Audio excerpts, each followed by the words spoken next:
Go yard. I got so much motherfucking design on right now. Break it down, bring it back, make it clap. I got 3 old thoughts, new block, wear that thing. Bitches on my line, and you know. Shalom, Assalamualaikum warahmatullahi wabarakatuh. Om Swastiastu, nama budaya dan salam kebajikan. Halo semuanya, perkenalkan nama saya Wilhelmina Bundawana Uce, NPM 202384200406. Halo semuanya, perkenalkan nama saya Julia Arina Putri dengan NPM 202384204001. Di sini saya akan menjelaskan tentang bagaimana petunjuk teknik keselamatan atau yang sering disebut dengan APD atau alat pelindung diri. Petunjuk teknik keselamatan. Laboratorium kimia adalah tempat untuk melaksanakan penelitian praktikum yang di dalamnya terdapat peralatan dan bahan kimia. Peralatan dan bahan kimia memiliki risiko yang tinggi. Hal ini terkadang diabaikan sehingga sering terjadi kecelakaan kerja. Kecelakaan di lab masih kerap terjadi dan menimbulkan kerugian baik secara fisik hingga kematian. Peralatan pelindung diri. Ada beberapa alat pelindung diri, yaitu yang pertama jas laboratorium, yang kedua kacamata safet, yang ketiga masker laboratorium, yang keempat sarung tangan, yang kelima sepatu pengaman. Peralatan pelindung diri. Yang pertama adalah jas laboratorium. Jas laboratorium adalah salah satu alat pelindung diri yang wajib digunakan oleh para tenaga kerja dan peserta didik di lingkungan laboratorium. Jas laboratorium berfungsi sebagai seragam atau identitas seorang pekerja laboratorium dan untuk melindungi tubuh manusia dari percikan zat kimia berbahaya yang dapat merusak kulit serta zat kimia yang bersifat mudah meledak. Yang kedua ada kacamata safety. Kacamata safet adalah APD yang wajib dipakai saat bekerja di area tertentu untuk menghindari cedera mata. Kacamata safet proyek biasanya digunakan para pekerja lapangan maupun pimpinan dan tamu proyek.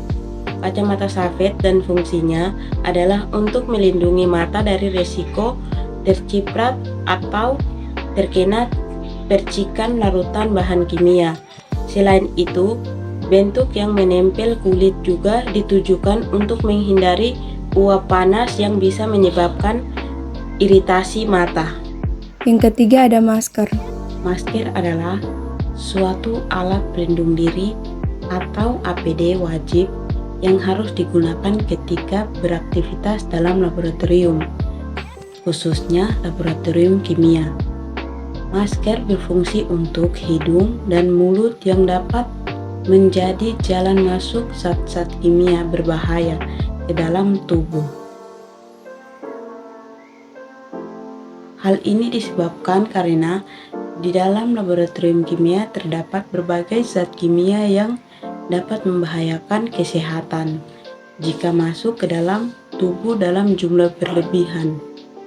Contoh, yang pertama hidrogen sulfida atau H2S, yang kedua krom atau Kr, yang ketiga asam sianida atau HCN, yang keempat bensena, dan lain-lain.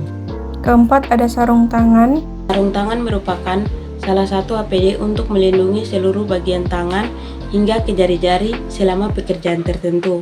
Sarung tangan Finley dan neoprini berfungsi melindungi tangan dari bahan kimia beracun.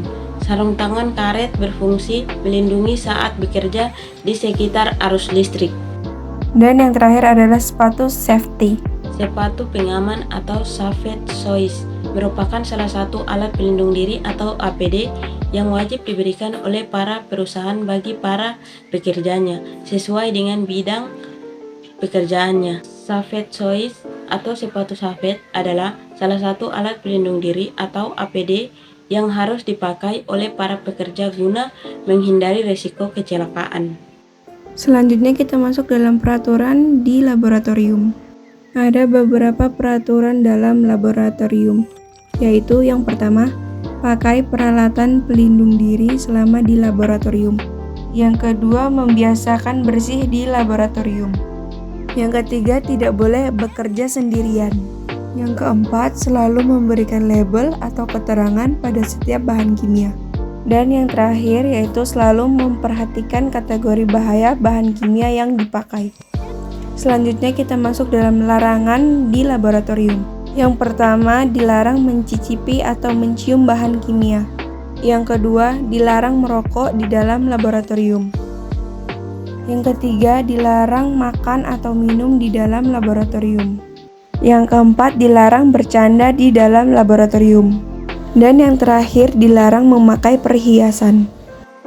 Selanjutnya kita masuk dalam standar operasional prosedur atau biasa kita sebut dengan SOP. Standar operasional prosedur atau biasa kita sebut dengan SOP adalah instruksi sederhana dalam menyelesaikan tugas rutin secara efektif dalam rangka memenuhi prasyarat operasional. Serangkaian instruksi tertentu tertulis dan didokumentasikan dan dikerjakan berulang oleh suatu organisasi. Selanjutnya kita masuk dalam manfaat dari SOP. Manfaat dari SOP adalah yang pertama, sebagai standarisasi dalam menyelesaikan masalah. Yang kedua, membantu staf mandiri. Yang ketiga, adanya ukuran standar kinerja.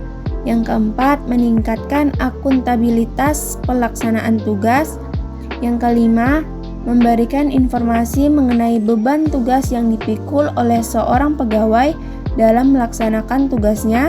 Dan yang terakhir, memberikan informasi mengenai kualifikasi, kompetensi, dan upaya meningkatkan kompetensi pegawai. Selanjutnya kita masuk dalam prinsip dari SOP. Prinsip SOP dibagi menjadi dua, yaitu yang pertama, prinsip penyusunan SOP. Yang pertama ada kemudahan dan kejelasan. Yang kedua ada efisiensi dan efektivitas. Yang ketiga ada keselarasan dan keterukuran.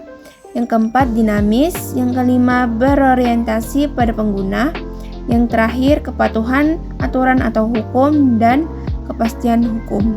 Dan prinsip kedua adalah prinsip pelaksanaan SOP, yang mana di dalamnya terdapat yang pertama konsisten, yang kedua komitmen, yang ketiga perbaikan berkelanjutan, yang keempat mengikat, yang kelima seluruh unsur memiliki peran penting, dan yang terakhir didokumentasi dengan baik.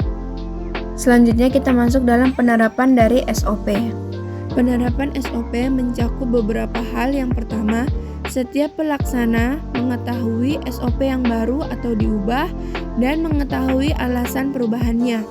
Yang kedua, setiap pelaksana mengetahui perannya dalam SOP dan dapat menggunakan semua pengetahuan yang dimiliki untuk menerapkan SOP secara aman dan efektif.